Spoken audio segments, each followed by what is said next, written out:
हम संगीता ठाकुर स्वागत करै छी अपन यूट्यूब चैनल मिथिला के नगरिया में। आइ के एहि वीडियो में मधुश्रावणी के तेसर दिनक कथा सुनाब। तेसर दिनक कथा में दूटा कथा अछि, पृथ्वी के कथा आज समुद्र मंथन के कथा। तऽ पहिले पृथ्वी के कथा सुनू। ब्रह्मा विष्णु आ आनो देवता सब एक दिन सभा केलथि आ विचार केलथि जे संसार में पाप ततेक पसरि गेल अछि जे पृथ्वी भागि कऽ पतार चलि गेल छथि। हुनका कोनो तरहे ऊपर आनऽ के चाही, तखनिए संसार बचि सकैत अछि। सब मिलकर पताल गेला आ पृथ्वी से प्रार्थना केलथि जे ऊपर आउ। पृथ्वी कहलखिन, लोक हमरा ऊपर रहबो करैत अछि आ ओ हमरे ऊपर मल मूत्र सेहो त्याग करैत अछि। एहिसँ हमरा बहुत अपमान बुझा रहल अछि, ई सब हमरा सहन नहि होइत अछि। देवता लोकनि कहलखिन, अहाँ एकर चिंता नहीं करू। जे अहाँ के ऊपर मल मूत्र त्याग करत आ ओकरा देख लेत तकरा स्वयं ओकर पाप हेतै। जे अहाँ सब बिना क्षमा मांगने अहाँ के ऊपर पैर रोपत सेहो पापक भागी हैत। देवता लोकनि अनुनय विनय पर जखन पृथ्वी पर ऊपर एली तखन डगमगाइत छली। तखन विष्णु भगवान काछुक रूप धारण कऽ अपन पीठ पर राखि लेलनि। तऽ ई रहा पहिल कथा, पृथ्वीक कथा। आब समुद्र मंथनक कथा सुनू। देवता लोकनि सुमेरु पर्वत पर समुद्र मंथनक विचार विमर्श लेल एकत्र भेलाह। विष्णु के विचार भेल जे ई कार्य देव दानव सब मिलकर करती। हुनके विचार सँ वासुकी नाग बजाओल गेल। ओ मंदराचल पर्वत में अपन देह लेपटा ओकरा उखाड़ि समुद्रक कात लऽ आनलथि। ओ समुद्र मंथन सँ प्राप्त अमृत में हिस्सा भेटबाक लोभे मंथनक कष्ट सहबा लेल प्रस्तुत भेलाह।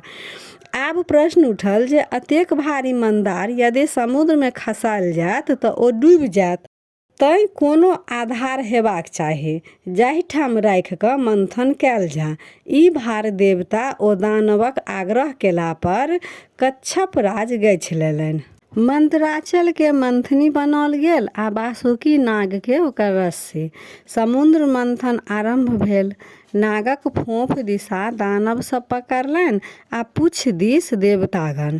समुद्र मंथन सँ समुद्रक जीव जंतु सब पिसाय लगला आ मंदराक के ऊपरका गाछ सब आपसी रगड़ सँ टूटि टूटि खसऽ लागल।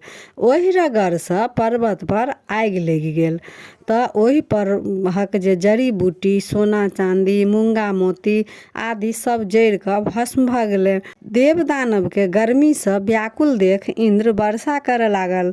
वर्षा सँ अमृतमय सब भस्म धोखरि धोखरि समुद्र में खसऽ लागल। एहि सँ समुद्रक नोनगर पानि दूध भऽ गेल आ अधिक काल तक मथला सँ घी भऽ गेल। एहि प्रकारे आरो अधिक काल तक मथला सँ समुद्र सँ लक्ष्मी, मदिरा, उच्चैः स्राव घोरा निकलल जे चंद्रमा लोकनि हथिया लेलथि। तत्पश्चात अमृत लेने धनवंतरी प्रकट भेला। तखन विष निकलल, ओकर धाह सँ देव दानव सब मूर्छित होबऽ लागल। तखन हाहाकार मचि गेल। अंत में विष्णु के निहोरा सँ महादेव सबटा विष के घोंटि गेला। ओहो शीघ्रे बेहोश भऽ गेलथि।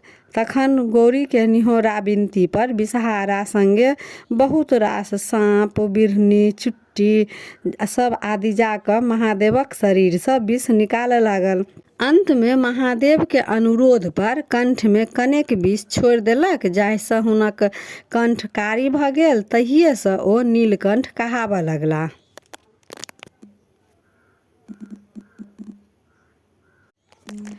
आब अमृत लेल देवता आ दानव में झगड़ा हुअ लागल।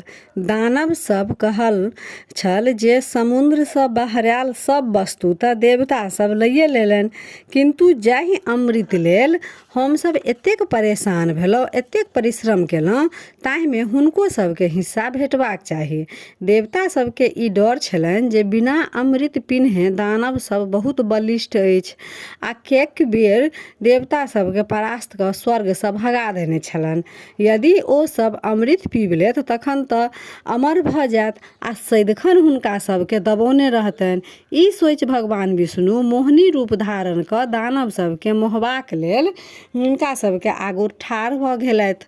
दैत्य मोहिनी स्त्रीसँ मोहित भऽ अमृत उठा हुनके हाथमे राखि अस्त्र शस्त्र लऽ देवता लोकनिसँ युद्ध करऽ दौड़ल। ताबत भगवान नारायण देवता सबके अमृत पिया देलनि। देवते लोकनि रूपमे राहु नामक दैत्य सेहो एकटा छल, जे कि ओहो अमृत पिय लागल, किंतु चंद्रमा आ सूर्य ओकरा चिन्ह गेलनि। भगवान विष्णुके कहि देलकनि, ताबत जाबे ओकरा कंठमे अमृत जैतै ताबत विष्णु भगवान चक्रसँ ओकर गर्दन काटि देलकनि। अमृतक स्पर्श भेला कारणे ओ मरल तऽ नहि,